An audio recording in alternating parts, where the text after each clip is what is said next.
안녕하세요. 이사야를 읽어주는 남자, 이 시간에는 이사야 57장부터 62장까지 6장을 살펴보도록 하겠습니다. 자, 57장은 우상 숭배에 대한 책망과 회복시키시는 하나님에 대해서 이야기하고 있는 거죠. 그러니까 포로 귀환 이후에 의로운 삶을 살아갈 수 있는 능력이 없음을 이제 드러내고 있습니다. 그들의 무능력성이죠. 자, 1절부터 2절, 의인과 정직한 자들이 사라져가는 안타까운 현실을 고발하고 있습니다. 그럼에도 어느 누구 하나 위기의식을 느끼는 자가 없다라는 거죠. 우리가 이제 56장 9절부터 12절까지 당시 그런 지도층 또 목자들의 잘못을 이제 지적했었는데 그 흐름 가운데 있는 것 같아요. 자, 3절. 무당의 자식, 간음자와 음녀의 자식들아. 하나님 그렇게 말씀하십니다. 자, 5절에 보니까 너희가 상수리 나무 사이 모든 푸른 나무 아래에서 음욕을 피우며 자녀를 희생제물로 드렸다라고 얘기합니다. 그러니까 포로 잡혀가기 전에 했던 행동이나 또 포로 귀환한 이후에 그들의 하는 짓거리는 뭐 그냥 크게 다를 바가 없는 거죠. 똑같은 겁니다. 그러니까 자신의 유익을 위해서 신의 힘을 이제 조종하고 조작하려는 사람들이 이제 바로 그들이었죠. 자, 11절. 네가 누구를 두려워하며 거짓을 말하며 나를 생각하지 아니하며 네가 나를 경외하지 아니함은, 그러니까 애굽에서 또 바벨론에서 구원해 준 나를 어떻게 너희가 잊고 버릴 수 있겠느냐라고 이제 하나님께서 말씀하시는 겁니다. 12절. 네가 부르짖을 때 내가 모든 우상들에게 너를 구원하게 하라. 이렇게 얘기하고 있는 거죠. 자, 그러니까 우상 숭배하고 있었다라는 것을 이제 지적하고 있습니다. 14절부터 21절까지는 이제 앞달락과 완전히 대조됩니다. 앞에는 그들의 무능력성 또 의롭지 못한 삶을 이야기했다라면 이제는 하나님이 회복시키겠다라는 거예요. 자, 15절. 내가 높고 거룩한 곳에 있으며 또한 통회하고 마음이 겸손한 자와 함께 있나니 이는 겸손한 자의 영을 소생시키며 통회하는 자의 마음을 소생시키려 함이라. 그러니까 바벨론 포로가 문제가 아니라 더 심각한 문제가 뭐예요? 그들 안에 의로운 삶을 살아낼 수 있는 능력이 없다라는 것이 더 심각한 문제라는 게 이제 드러나게 되는 거죠. 자, 이게 이제 중요합니다. 이거 이제 나중에 신약 성경에 가갖고 결국 그들의 죄 문제, 어디에 속박되고 속박이 되지 않고 뭐 그런 문제보다도 그들 안에 있는 죄성의 문제, 의로운 삶을 살아낼 수 있는 능력이 없다라는 것 때문에 예수님이 우리 가운데 오셔야 되고 또 우리에게 의를 주입해 주셔야 되고 더 나아가서 성령께서 오셔갖고 의로운 삶을 살아낼 수 있는 능력, empowerment, 그죠? 능력을 부여해 주셔야 되는 거죠. 자, 이제 58장을 보겠습니다. 58장. 자, 1절부터 3절 보니까 하나님께서 예언자에게 말씀하시는 겁니다. 하나님을 구하는 데 관심이 있는 것 같지만 그렇게 이제 보여요. 그러나 실상은 뭐예요? 하나님이 알아주시기를 기대하는 마음으로 종교 행위들을 했다라는 거예요. 그러니까 하나님께 인정받으려는 마음이었던 거죠. 그러니까 인정 욕구가 굉장히 강했던 것 같아요. 자, 마음의 동기가 올바르지 않습니다. 4절. 너희가 오늘 금식하는 것은 너희의 목소리를 상달하게 하려는 것이 아니니라. 바로 여기서 이제 꼬집고 있는 거죠. 그들의 욕구 충족을 위해서 그런 거예요. 그러니까 이런 금식은 하나님께서 어떻게 해요? 연락하시지 않는다라고 이제 5절에 말씀하고 있습니다. 자, 6절부터 7절 보니까 그럼 하나님이 기뻐하시는 금식이 뭐냐? 그런 금식이라는 종교 행위도 중요하지만 더 중요한 게 뭐라는 거예요? 바로 연약한 사람들을 돌보고 공의와 정의롭게 살아가는 삶. 그렇죠? 그런 약자들, 사회적 약자들을 돌보는 것이 더 중요하다. 그런 종교적인 행위로서의 금식보다 더 중요하다라는 것을 이야기하고 있습니다. 자, 9절 하반절부터 이제 10절 상반절까지 보니까 멍해와 손가락질과 허망한 말을 제하여 버리면 또 줄인 자에게 내 심정이 동하며 괴로워하는 자의 심정을 만족하게 하면, 자, 이게 이제 조건절이에요. 자, 그렇게 될 때 이제 하나님이 어떻게 축복해 주신대요? 자, 10절 하반절부터 11절에 자, 네 가지를 얘기하고 있죠. 흑암이 낮과 같이 될 것이며, 자, 여러분 메시아의 사역을 통해서 하나님의 백성들이 빛된 삶을 살게 된다고 9장 2절에 얘기했어요. 흑암에 행하던 백성이 큰 빛을 보았고, 그렇죠? 또 42장 6절에서 이방의 빛이 될 것이라. 또 49장 6절에서 내가 또 너를 이방의 빛으로 삼아. 그러니까 하나님의 종인 메시아를 이방의 빛으로 삼아갖고 그 빛 대신 예수님이 이제 우리에게 빛을 비춰주시면 그 빛을 반사시켜갖고 이방인들에게, 세상 사람들에게 비추는 거죠. 자, 그래서 마태복음 5장 16절에 이같이 너희 빛을 사람 앞에 비추게 하여 저희로 너희 착한 행실을 보고 하늘에 계신 하나님께 영광을 돌리게 하라. 우리는 뭐 빛 자체가 아니잖아요. 우리는 반사체입니다. 그런데 빛 대신 주님께서 우리에게 빛을 비춰주실 때 이방의 빛이 되신 그런 메시아를 통해 갖고 이제 빛을 우리가 어둠 가운데 있는 자들에게 빛을 비춰주는 거죠.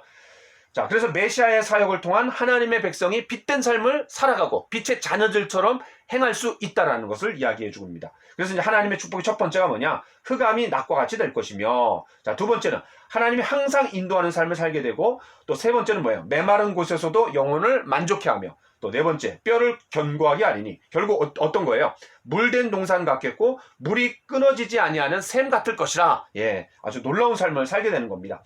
자, 이게 이제 예수님을 통해서 갈릴리 변방에 살고 있었던 제자들, 그리고 갈릴리 땅에 그런 흑암 속에 있었는데 이제 빛이 비추는 거죠. 더 넓게는 이 제자들의 사역을 통해서 어둠 속에 살아가고 있는 세상 사람들에게 이제 빛된 빛을 비추어주는 그런 삶이 이 성취다라고 이제 우리가 볼 수 있는 거죠. 자, 12절. 다음 세대에서 오래 황폐된 곳들을 다시 세울 것이며, 야, 다음 세대까지 이제 영향력이 미치는 거예요. 그 다음에 너는 역대 파괴된 기초를 쌓을 것이다. 자, 무너진 데를 보수하는 자다. 길을 수축하는 자다. 자, 그런 실상을 그런 성취를 보여주는 그런 성경의 인물들이 있었습니다. 그게 누구냐면 바로 에스라, 느헤미야, 학개, 스가랴, 바로 포로 이후에, 그렇죠? 활약했던 그런 사람들인데, 그런 사람들의 모습을 통해 갖고 이제 바로 이런 그 무너진 데를 보수하고 길을 수축하는 자고, 또 역대 파괴된 기초를 쌓는 그런 역할들을 이제 이들이 감당했던 것을 우리가 좀 생각해 볼 수 있는 거죠. 자, 그들을 통해서 이제 1차적으로 성취가 됐습니다. 자, 13절로 14절. 안식일 준수의 중요성을 이야기하고 있는 거죠. 그러니까 바벨론 포로로 잡혀가기 전에도 우상 숭배와 성적인 타락과 안식일을 이제 준수하지 못한, 요게 이제 가장 3대 잘못이었는데 똑같이 반복이 되는 거예요. 자, 근데 이 안식일 준수가 왜 중요하냐? 이건 이제 하나님과 우리와의 영적인 관계를 얘기해 주는 거고, 또 사회 경제적으로 노비나 종들이나 심지어는 짐승들까지도 쉬는 거잖아요. 그러니까 사회 경제적인 원리가 들어가 있는 거고, 또 종교적인 원리, 그런 여러 가지가 복합적으로 들어가 있는 게 뭐냐면 바로 안식일 준수입니다. 그래서 이 하나님에 대한 사랑이 이웃사랑과 사회적 자비로 표현되는 날이 언제냐? 바로 안식일인 거죠. 그 안식일을 제대로 지키지 못했던 것 같아요. 자, 네, 59장 뭐 우리가 너무나 잘 알고 있는 유명한 장입니다. 자, 58장에서 그렇게 이스라엘 백성들이 열심히 종교적인 행위, 금식을 했는데도 불구하고 하나님의 반응이 없어요. 자, 그러니까 하나님이 무능하신가? 또 하나님이 우리에게 무관심하신가? 라는 그런 생각을 할 수 있는 거죠. 자, 그래서 1절. 여호와의 손이 짧아 구원하지 못하심도 아니요 귀가 둔하여 듣지 못하심도 아니다. 오직 너희 죄악이 너희와 너희 하나님 사이를 갈라놓았고 너희 죄가 그의 얼굴을 가리어서 너희에게서 듣지 않으시게 함이니라. 그러니까 하나님에게 문제가 있는 것이 아니라 바로 그들에게 문제가 있었다라는 것을 지적하고 있는 거죠. 자, 3절. 그들이 어때요? 폭력과 부정으로 이제 들끓었고, 또 4절에 보니까 악한 세대를 생산하는 거죠. 악행을 잉태하여 죄악을 낳으며, 여러분 야고보서에 욕심이 잉태하여 죄를 낳고 죄가 장성하여 사망을 낳느니라, 그런 말씀을 우리가 좀 떠올릴 수 있는 것 같아요. 자, 5절. 독사가 나올 정도로 아주 치명적인 그런 삶을 살았던 거죠. 자, 6절부터 7절에 보니까 손, 발, 생각, 길. 손은 포악한 행동, 발은 행악함, 생각은 악한 생각, 길은 황폐와 파멸, 평강을 알지 못함. 머리끝에서부터 발끝까지, 또 손으로 하는 것, 발로 하는 모든 일 가운데 악했다라는 것을 이야기해 줍니다. 자, 9절부터 15절 상반절까지는 이런 캄캄한 어둠 속에 행하는 자들의 어떤 자백, 또 참회에 대해서 이야기하고 있고, 그 다음에 이제 15절 하반절부터 21절까지는 이제 하나님이 직접 오셔갖고 그 백성이 스스로 할 수 없는 일, 스스로 할 수 없는 일이 뭡니까? 의로운 삶을 살아낼 수 있는 능력이 없다는 거죠. 그들을 바벨론 포로에서 구원해 줬어요. 문제가 뭡니까? 의로운 삶을 살 수 있는 능력이 없어요. 그들을 출애굽시켜줬습니다. 그런데 그들이 가나안 땅에 들어가고 의로운 삶을 살아낼 수 있는 능력이 없다라는 것을 여실히 이제 증명했잖아요. 자, 그래서 하나님이 직접 오셔갖고 그 백성이 스스로 할 수 없는 일을 그분 자신이 해주실 것이라는 거예요. 그럼으로써 성령의 능력으로 그들이 증인의 역할을, 사명을 신의 산에서 부여받았는데 그 증인의 역할을 수행할 수 있게 해주시겠다라는 거죠. 자, 이게 이제 궁극적으로 예수님의 십자가의 죽음과 부활을 통해서 성령의 역사로 말미암아 이제 성취가 되는 거죠. 그 성취가 되어가는 그런 과정들을 그려주고 있는 게 이제 사도행전이라고 할 수 있습니다.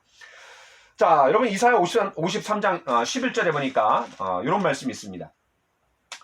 나의 의로운 종이 자기 지식으로 많은 사람을 의롭게 하며, 그렇죠? 이스라엘 백성들 자신이 의로워질 수 없습니다. 어떤 종교적인 행위로도 의로워질 수 없어요. 그런데 율법의 행위로도 의로워질 수 없는데 예수 그리스도를 통해서 의롭게 해주시는 거고, 그 의가 우리에게 전가되는 거죠. 그래서 그리스도의 의로 옷 입으라라는 이제 로마서의 말씀도 우리가 좀 기억해 볼 수 있을 것 같습니다. 결국 이제 여호와의 종이 많은 사람을 의롭게 하게 될 거다. 그래서 그 의로워진 것을 가지고 또 성령의 능력을 부여받아 갖고 하나님이 요구하시는 삶을 살아낼 수 있게 되는 거죠. 자, 그 다음에 이제 60장으로 넘어가 보겠습니다. 60장도 유명하죠. 1절, 일어나라 빛을 발하라. 이런 내 빛이 이르렀고 여호와의 영광이 내 위에 임하였습니다. 보라, 어둠이 땅을 덮을 것이며 캄캄함이 만민을 가리려니와 오직 여호와께서 내 위에 임하실 것이요 그의 영광이 내 위에 나타나리니 나라들은 내 빛으로 왕들은 비치는 내 광명으로 나오리라. 아주 유명한 구절이죠. 자, 일어나라 빛을 발하라. 자, 그 빛을 발할 수 있는 준비가 전혀 돼 있지 않았죠. 의로운 삶을 살 수가 없는데요. 그런데 미래에 그 영광스럽게 회복될 하나님의 백성의 모습을 이렇게 표현하고 있는 겁니다.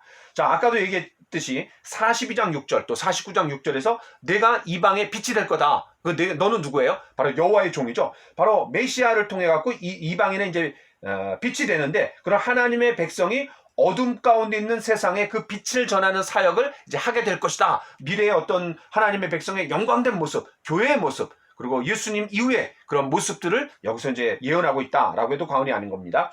그럼 왜 어둠 가운데 있다라는 거예요? 하나님을 알지 못하기 때문에 이제 blindness, 그렇죠? 보지 못하고 또 흑암 가운데, 그렇죠? 무지 가운데 있다라는 것을 우리가 좀 알 수 있습니다. 자, 4절. 흩어졌던 이스라엘이 돌아와갖고 이제 회복될 것을 이야기하고 있는데 그 결과 그런 빛을 발하는 삶, 또 세상의 흑암을 내몰고 또 빛을 전하는 영광된 미래의 사역을 통해서 그 결과 어떤 것이 주어지느냐. 자, 4절부터 9절까지 뭐예요? 바로 흩어졌던 이스라엘이 돌아와갖고 회복될 것이고 또 열방이 예루살렘에 예물을 갖다 바치는 겁니다. 야, 우리가 이거를 마태복음 2장에서 동방 박사들을 통해서 볼 수 있는 거죠. 황금과 유향과 몰약을 가져와갖고 이제 갖다 바치는 거죠. 자, 10절부터 14절. 시온으로 제물을 가져올 뿐만 아니라 어떻게 되는 거예요? 이제 시온을 섬기게 된다라는 겁니다. 자, 15절로 22절. 하나님께서 이스라엘을 완전히 회복시키실 모습을 이야기하고 있는데 특별히 19절에 해와 달보다 더 빛나는 빛을 갖게 될 것이다. 여러분, 해와 달은 피조물입니다. 그러나 더 빛나는 빛이 뭐예요? 하나님의 영광, 그분의 근원적인 빛이죠. 자, 그래갖고 여호와가 내게 영원한 빛이 되며 내 하나님이 내 영광이 되겠다. 하나님이 그런 영광스럽게 해줄 거고 또 하나님의 영광을 드러내는 그런 사람들이 될 거다라고 이제 이야기하고 있습니다. 자, 이제 61장으로 가보겠습니다. 자, 61장도 유명하죠. 주 여호와의 영이 내게 내리셨으니 이는 여호와께서 내게 기름을 부으사 가난한 자에게 아름다운 소식을 전하게 하려 하심이라. 나를 보내사 마음이 상한 자를 고치며 포로된 자에게 자유를 갇힌 자에게 노임을 선포하며 여호와의 은혜의 해와 우리 하나님의 보복의 날을 선포하며 모든 슬픈 자를 위로하되. 예, 바로 예수님께서 누가복음 4장에서 바로 자신의 사명 선언문으로 이제 요 말씀을 인용하시면서 자신의 사명 선언문으로 삼으셨던 그런 말씀이죠. 바로 1절부터 3절까지는 하나님의 기름 부음 받은 자의 사명이 뭐냐? 바로 이런 위로하는 사역이다. 또 가난한 자에게 복음을 전하는 사역이다. 또 갇힌 자에게 노임을, 또 포로된 자에게 자유를, 희년하고 연관되어 있는 말씀들입니다. 자, 4절부터 7절. 이 제사장 나라의 사명을 회복하게 되는 거죠. 자, 오직 너희는 6절에 오직 너희는 여호와의 제사장이라 일컬음을 받을 것이라. 여러분, 출애굽기 19장 5절부터 6절에 출애굽했던 이스라엘 백성들을 시내산으로 데려와서 하나님 뭐라고 말씀하세요? 세계가 다 내게 속하였나니 너희가 내 말을 잘 듣고 내 언약을 지키면 내가 너희로 내 소유가 되게 해주겠고 또 제사장 나라가 되며 거룩한 백성이 되리라 라고 했습니다. 바로 제사장 나라의 사명을 받은 사람들이 누구냐? 바로 이스라엘 백성들이었던 거죠. 그 애굽에서 하나님께서 10가지 재앙을 통해 하나님의 능력을 보여주셨고 또 시내산까지 오는 과정에서 광야를 통과하는데 하나님이 사랑을 보여주셨어요. 그런 하나님의 사랑과 능력을 입체적으로 아주 리얼하게 경험했던 민족이 누구예요? 바로 이스라엘 백성들밖에 없습니다. 하나님이 자기 자신을 드러내서 알려주신 백성이 이스라엘밖에 없는 거예요. 그러면 이스라엘이 자기만 것을 누리는 겁니까? 그렇지 않죠. 자기가 경험했던 하나님의 능력과 사랑을 어떻게 하는 거예요? 바로 세상 사람들에게 전하는 거죠.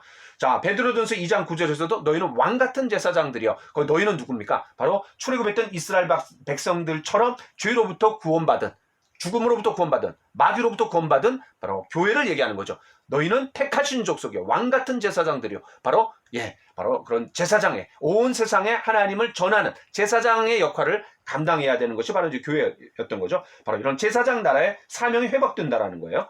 자, 8절부터 9절. 자, 그럼 그처럼 놀라운 회복을 일으키시는 그분이 누구신가? 그런 회복을 일으켜주시는 회복의 근원이 누구신가? 라고 이제 8절 9절에서 얘기해주고 있는데 그분이 누굽니까? 공의를 사랑하시며 강탈과 불의를 미워하시는 영원한 언약으로 그 백성들이 하나님의 진실한 자녀의 삶을 살 수 있게 하시는 하나님이시다 라고 이제 소개하고 있는 거죠. 자, 10절부터 11절. 이런 하나님이 이루시는 구원과 공의에 어떻게 해야 되는 거예요? 찬송으로 화답해야 된다는 것을 이야기해 주고 있습니다. 자, 그 다음에 이제 62장. 자, 1절부터 5절까지는 그런 시온의 의가 빛같이 또 예루살렘의 구원이 횃불같이 나타나도록 시온을 위해서 쉬지 않고 일하시는 하나님을 얘기하고 있습니다. 또 그 뒤에 이제 6절부터 12절까지는 그런 시온을 위해서 주야로 쉬지 않는 파수꾼을 다루는 거죠. 바로 하나님의 열심에 대한 하나님의 백성의 반응해야 된다. 또 역할과 또 하나님의 기대가 여기 이제 담겨져 있는 거예요. 자, 그럼 왜 그렇습니까? 7절 보니까 하나님이 세상에서 찬송을 받으시도록 해야 되기 때문에 그런 역할을 해야 되는 거고, 또 9절에 보니까 강포와 약탈이 사라져야 하기 때문에 그런 파수꾼의 역할을 잘 감당해야 된다는 겁니다. 자, 조금 더 자세하게 보면 2절에 그럼 왜 시온이 의와 구원의 반석 위에 건설되어야 하는지 이유를 얘기하고 있는 거죠. 왜 그래요? 이방 나라들이 시온의 공의를 또 시온의 영광을 보게 될 것이기 때문에 그런 거죠. 그러니까 그런 삶을 살아야 되는 겁니다. 시온의 의가 빛같이 예루살렘의 구원이 횃불같이 나타나도록 하나님의 열심히 그를 이루어 가신다라는 거예요. 자, 3절. 시온이 받을 특별한 영광이 또 있다라는 거예요.